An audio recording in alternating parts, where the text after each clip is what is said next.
Mr. President. The senator from Nebraska is recognized for his inaugural address. Thank you, Mr. President. I rise to speak from the floor for the first time today. I have never been in politics before, and I intentionally waited to speak here. I want to talk today about the historic purposes and uses of the Senate, about the decades-long decline of the legislature relative to the executive branch, and about what baby steps toward institutional recovery might look like. Before doing so, let me explain briefly why I chose to wait a year since Election Day before beginning to fully engage in floor debate.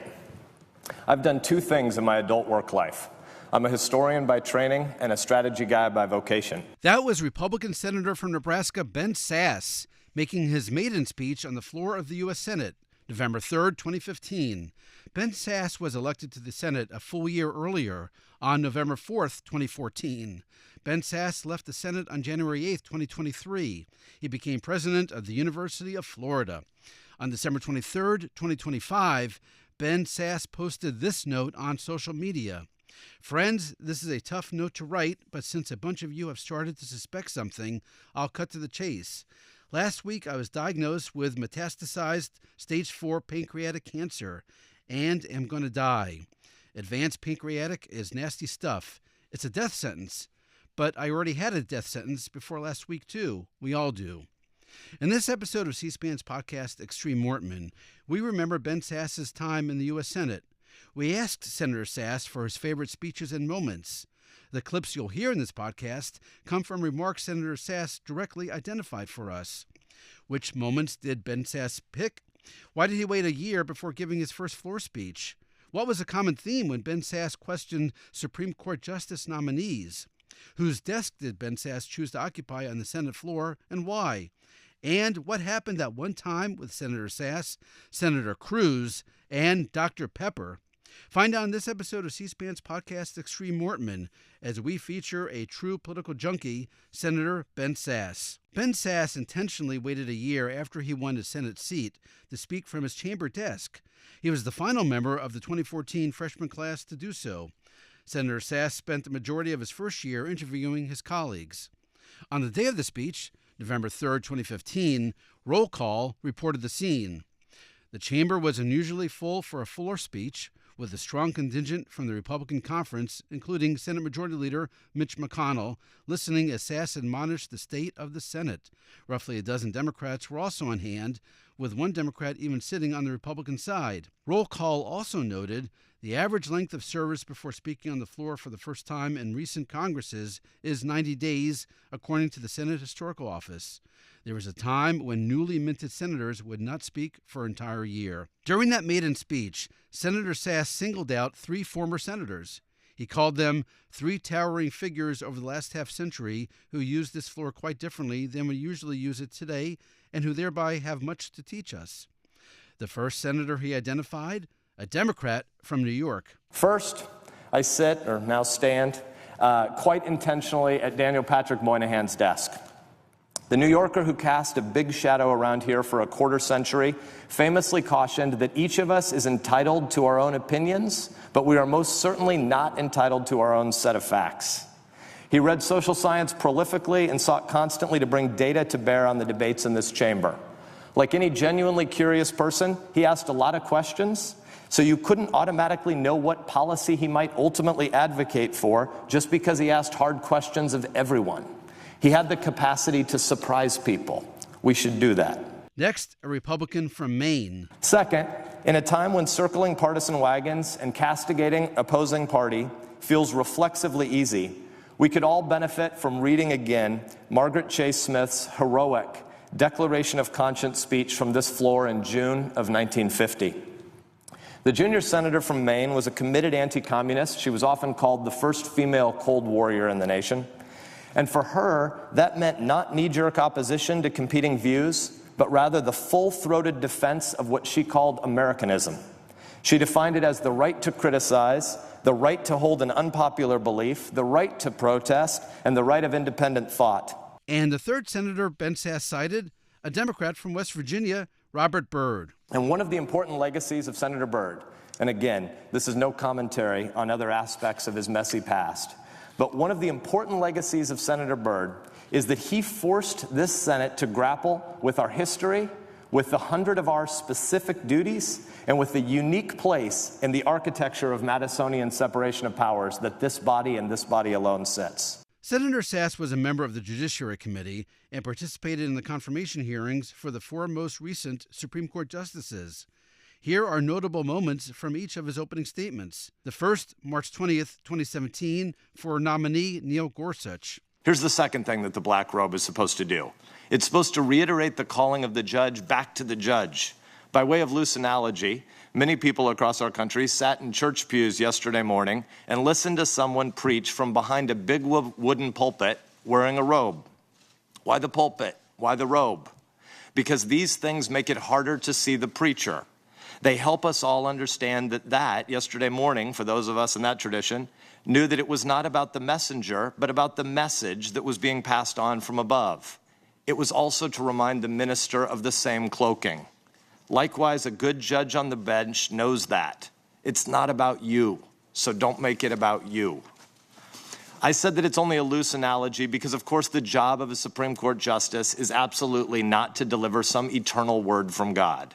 It's rather to interpret a man-made written constitution as objectively and faithfully as they can, inserting their opinions as little as possible.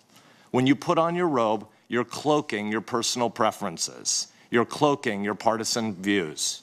There's not a red robe for Republicans. There's not a blue robe for Democrats. We issue here only black robes. Senator Sasse talked about black robes again. September 4th, 2018, the Supreme Court Justice nomination hearing for Brett Kavanaugh. We need an executive branch that has a humble view of its job as enforcing the law, not trying to write laws in the Congress's absence. And we need a judiciary that tries to apply written laws to facts and cases that are actually before it.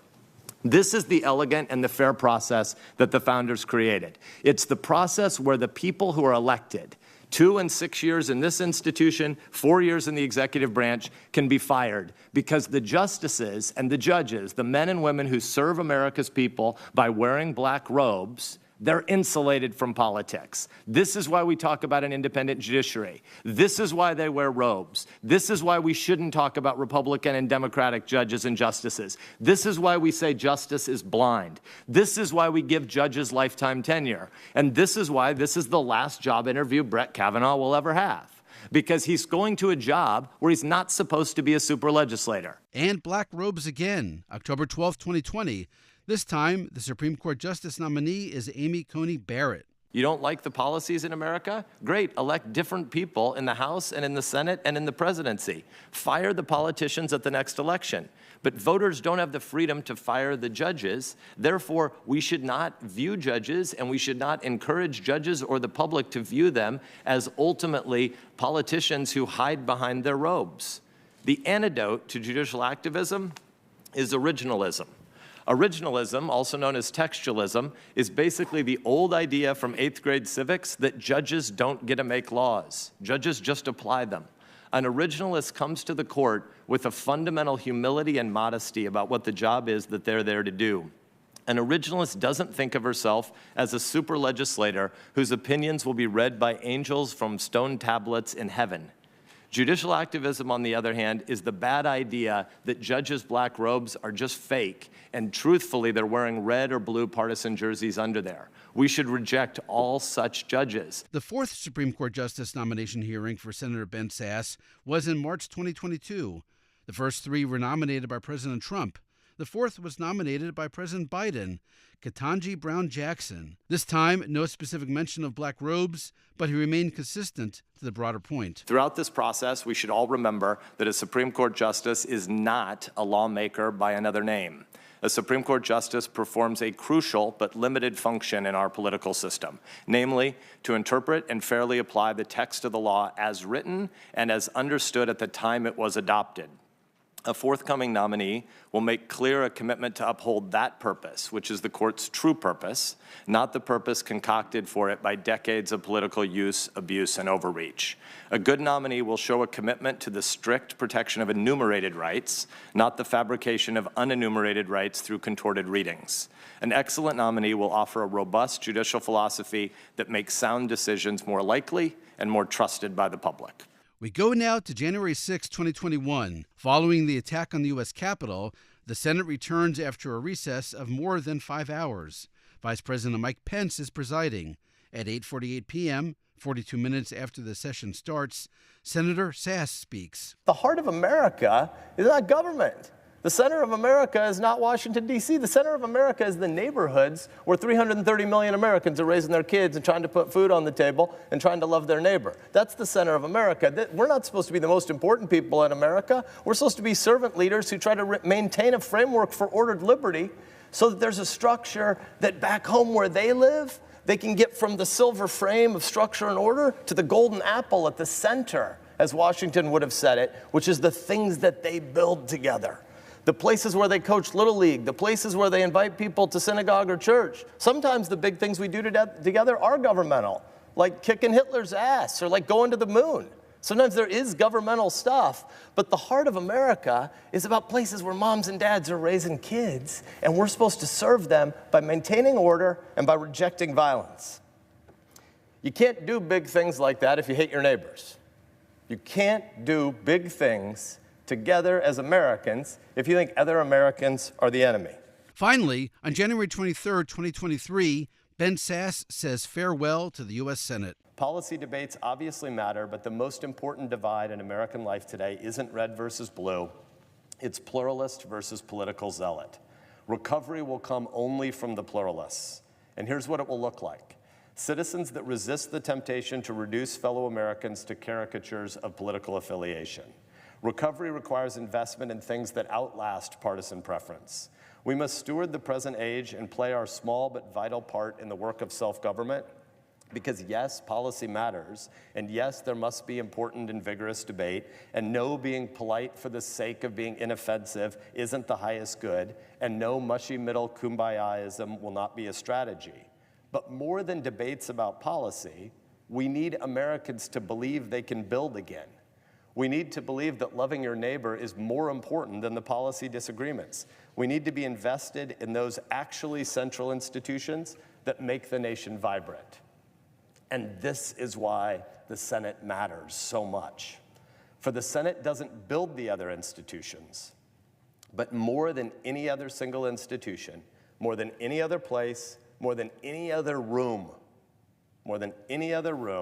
this body, this place, and this floor has a special place to play in advocating for all of those other institutions where people actually break bread and provide care to the dying. The Senate has a special role to play in America's recovery. And now a bonus clip. Ben Sasse made his mark in the U.S. Senate for giving serious speeches grounded in history, academia, and precedent. But one time, at one hearing, he showed a lighter side. It happened when he spilled Dr. Pepper on Ted Cruz. The setup, October 18, 2017, an oversight hearing for the Justice Department. President Trump's first Attorney General, Jeff Sessions, is testifying. There's an extended, heated exchange between Democratic Senator Al Franken and Jeff Sessions. The topic, General Sessions' contact with the Russian ambassador during the 2016 presidential campaign. The next senator in line for questioning Attorney General Sessions, Ben Sasse. Senator Sasse. General, thanks for being here. There was some drama there. Sorry to have added to the drama and distracted you for a minute. I was paying enough attention there that I dumped a Dr. Pepper on Senator Cruz, so that's what was distracting us on this side of the dais. And a footnote to that moment in October 2017.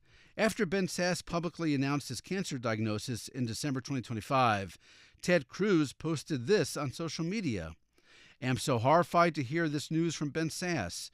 Ben is a good friend and former colleague. We campaigned together in Nebraska, and we sat side by side on the Judiciary Committee, where he accidentally dumped Dr. Pepper in my lap. He's brilliant, principled, and deeply caring. Ben, Heidi, and I are lifting up you and Melissa and your children in prayer. May God's peace and love and comfort and grace be upon you all." As we end this episode, a huge thanks to Ben Sasse for sharing with us his favorite moments speaking as a U.S. Senator. You can see and hear much more Ben Sasse on your own by searching the C-SPAN video library. You have lots to choose from, Between 2014 and 2025, Ben Sasse made 240 speaking appearances on C-SPAN. Plus, you can find members of Congress talking about Ben Sasse, like from January 13, 2025, Republican Congressman from Nebraska, Mike Flood. Mr. Speaker, I rise today to recognize former U.S. Senator Ben Sasse. Ben is a Nebraskan, a native, a Fremonter. He lives in the 1st Congressional District. Early in his career, he served as a chief of staff for a previous member of this same district. Last month, Ben announced that he had been diagnosed with stage 4 pancreatic cancer. This news stunned me, and quite frankly, it stunned the world. Ever since Ben has stepped back from public life following his time in the Senate and at the University of Florida, his intellect and voice have continued to influence conversation across the country. From education to healthcare and beyond, he shaped debates in higher ed, politics, journalism, and more through the years. Ben did this all at a young age, and even though he has a very public profile, he and his wife, Melissa, have built a vibrant family. All of this made the cancer diagnosis seem almost unthinkable. While this is hard news for all of us to hear, we know this isn't the end of the story. Ben has a lot of fight left in him, and as he has joked himself, quote, he's not dead yet, end quote. From the people of the 1st District and across Nebraska, Ben, know that we are praying for you. We are with you, with Melissa and your kids, and I know you won't back down from this fight.